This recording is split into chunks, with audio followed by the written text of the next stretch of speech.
So here's something a little bit different.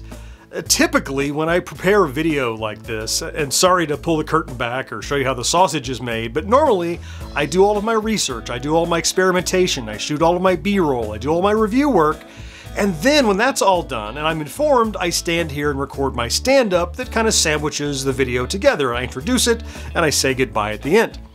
So that means when I record the beginning, I know what's going to happen at the end. But I'm not doing that today. Because I want to share this experience with you. And this could be the most anticlimactic video you've ever seen by the time we get to the end. So this box is why we're doing that today. Can you see it? It says Atari 5200. So over the weekend, I found, local to me, just a half an hour away or so, on Facebook Marketplace, someone was selling a big lot of Atari 5200 stuff. From the photos, it looked amazing.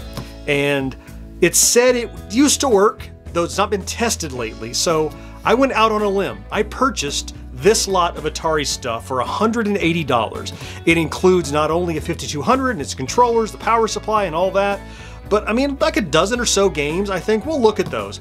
The thing I don't know is, does it work? Now, you might remember, a few months ago, we did a video where I took a look at a loaner 5200 that was all in the box, and it worked pretty well, but I gave that back to the game store that loaned it to me. But I've been on the lookout for one that could be my own. So in this video, we're gonna take a look at all the cool stuff in this lot that I picked up, see if I got a good deal, go through the contents, and finally plug this thing in. If it works, this is going to be my forever 5200. This is going to be the one that's permanently in my collection. Look, I am really hopeful that this thing works perfectly and it's something I can keep forever and enjoy. And I have every reason to think it will be, but you just never know when you buy something off of someone you've never met online. I mean, this was a perfectly nice guy that I met up with. We had a nice conversation, but we just didn't get a chance to test it. So when we get back in just a few seconds, that's what we're going to do. This video supported in part by... Playing VR, I tend to sweat. It gives me an edge. So King of Nerds happens to give me an edge too. Let King of Nerds give you the edge. Bye, King of Nerds. If you know the 5200, you know that it's a behemoth, which is why this enormous box. I have my camera mounted so high above here that I can't even see what I'm recording.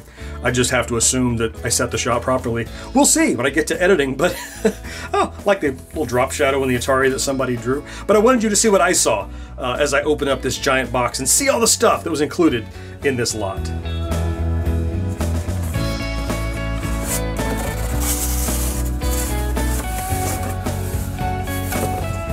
See, at a glance, we have some boxed carts over here. We got some printed material. There's a power supply. Here's that adapter brick that costs like 40 bucks to replace if you don't have one of these. It's interesting. We'll get to that. And then we have 5 other cartridges unboxed here. So what's that? About 9 games plus manuals and stuff. Oh, here's some of the inserts that go on the controller. All right, so let's get all this unpacked. Well, I've certainly got all the requisite pieces you need to have a good time with the 5200 between these games and manuals, the power supply. The controllers are up inside of the deck. I don't know if you knew that, but they're in there. Let's look at the individual pieces before we throw this on a TV and see what happens.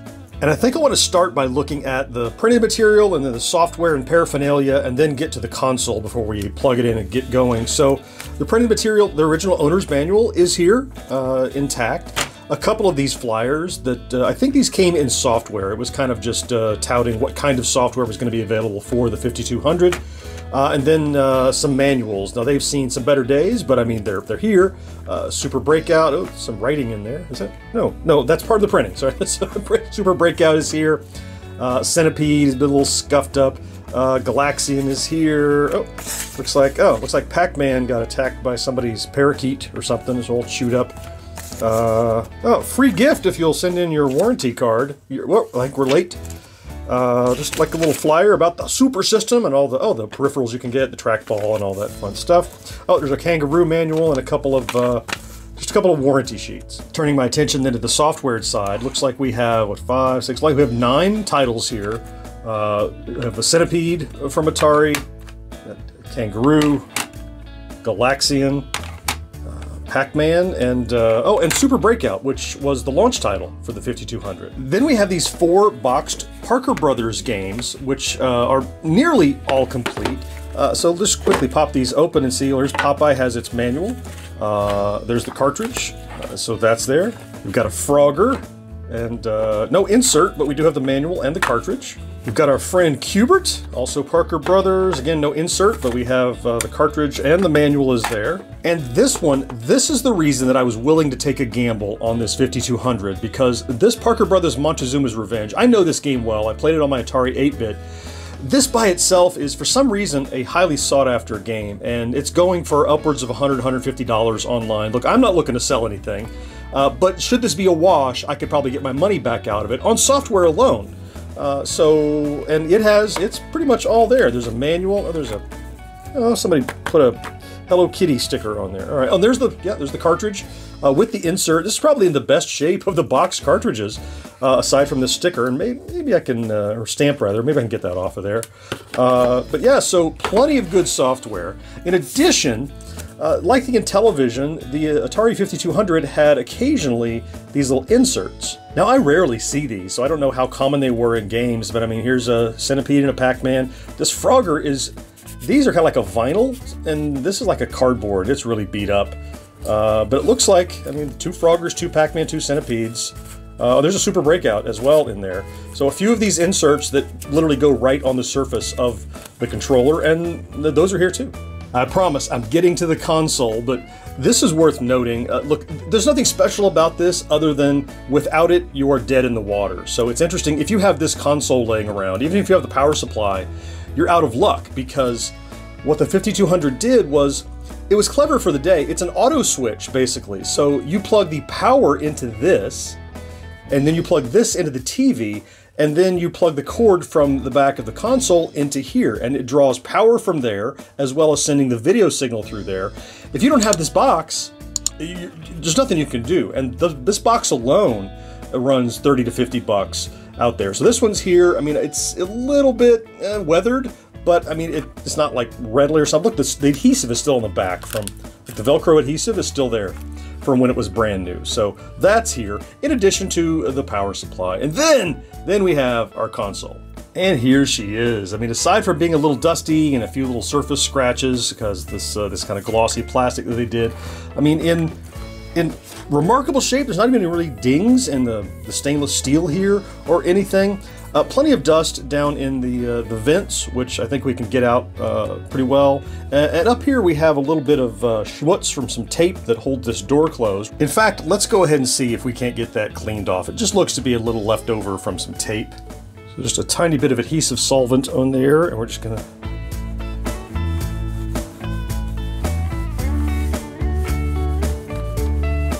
There we go. Good as new, like it never happened. Let's look in that controller door. So lift open this little hatch now, and I don't know that I've ever seen 5200 controllers fit so perfectly in here. And I guess it's because people took great care. Look at how they're set in here with the cable just so carefully coiled around the joystick so that it fits perfectly in there. And here's our other one. Same deal, just nicely coiled up in there. Wow! And I get a feeling looking at these controllers that they've spent their whole life inside of that container. Like barely a scuff on them. Look, there's a little schmutz here, just a little bit. I think we can clean that off just like we did on the top of the console. Let's see.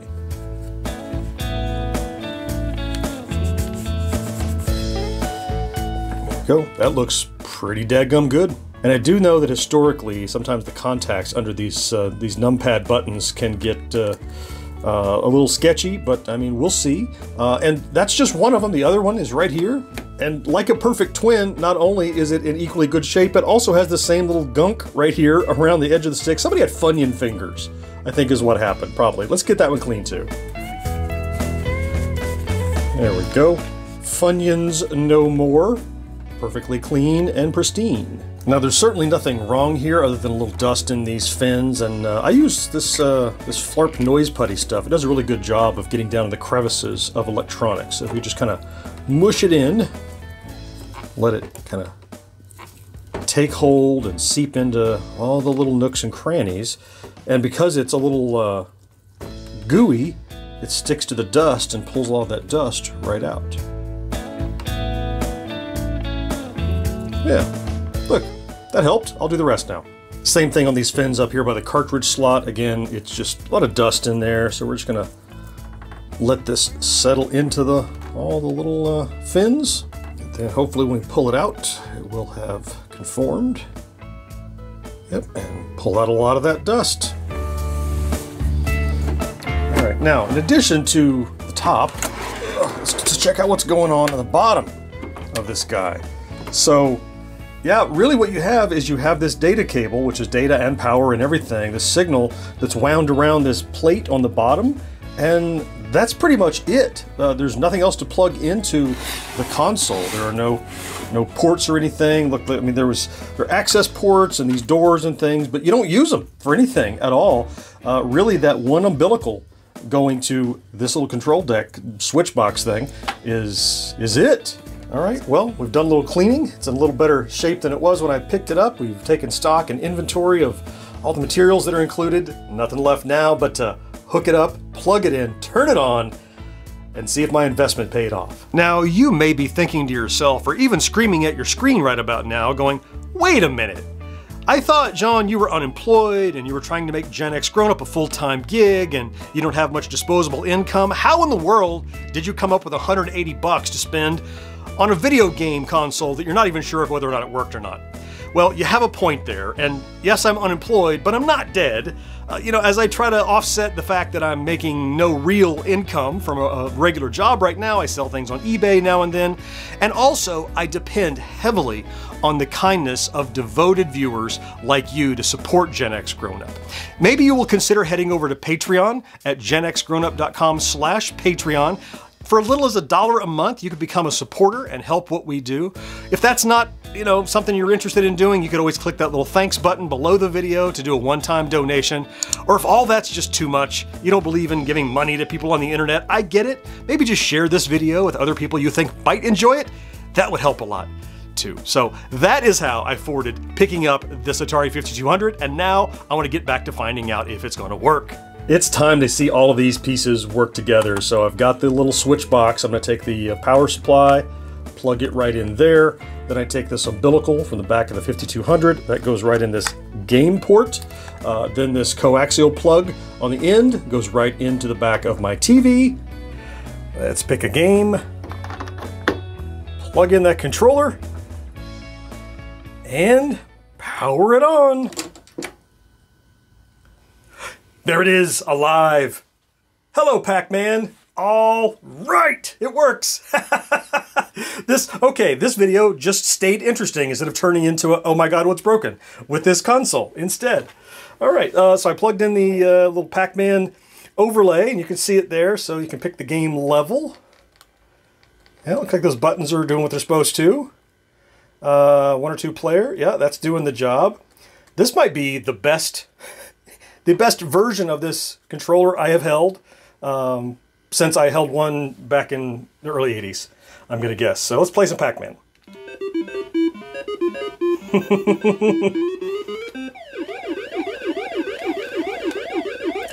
That not self-centering quite joystick is still kind of weird, but not too bad for Pac-Man.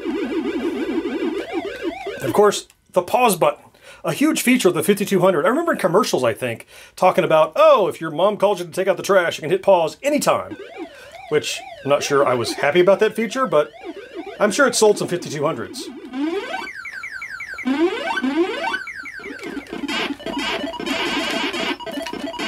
Yeah. Got a little centipede.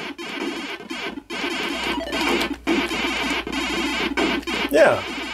I always thought this was a pretty faithful port of Centipede. Even the 2600 had a good port, honestly. My Super Breakout appears to be busted. Maybe I can just clean it, actually, or maybe I have to replace it. But it was the launch title, so, not a big deal, I guess. Haha, I gave it a little cleaning and brought it back to life. Okay, all right, there we go. Now, you have no...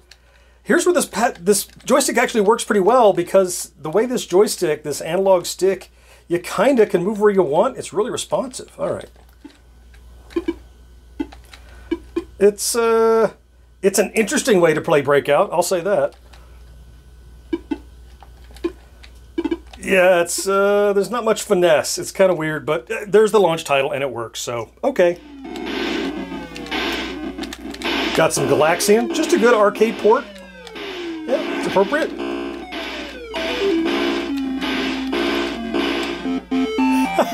Who doesn't love some Kangaroo?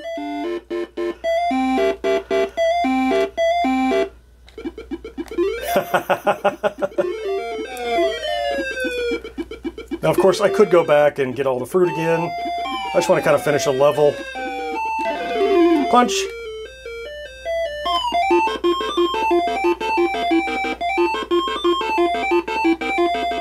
I can't figure out how to control Q*bert. All I get is death.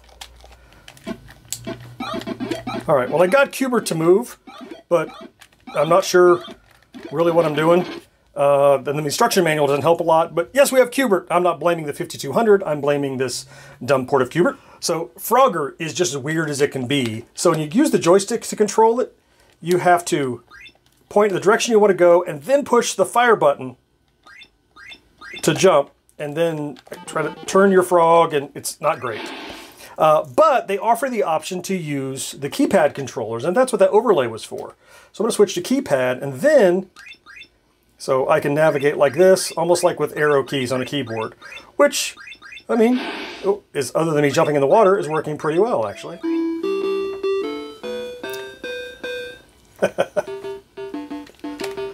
It's a Popeye? I don't know if I ever saw this translation of Popeye, but he's getting the job done. Yeah, there's some Montezuma's Revenge. Give me a key.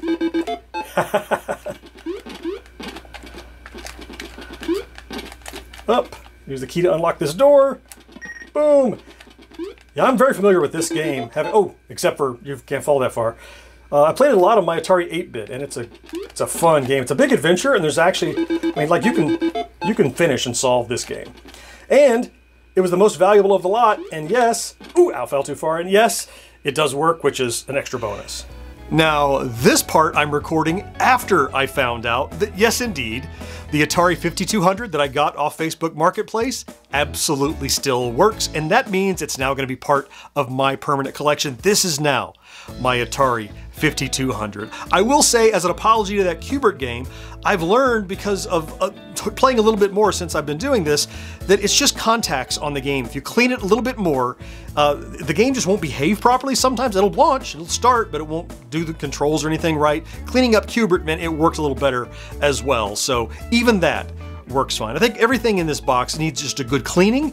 Get some Q-tips with some isopropyl alcohol in there to clean the contacts on the cartridges and everything, and we're going to be in business. So this is my permanent Atari 5200. I never owned one before, and now I do. And a pretty darn good example of the 5200 as well. Thank you for going along with this, what could have been a dicey video if the outcome hadn't been what I had hoped. I'll throw some links over my shoulders here and here to some other Atari content, including that old 5200 I looked at some time ago. I certainly hope you found something to enjoy in this video, and I can't wait to talk to you again next time. Bye-bye.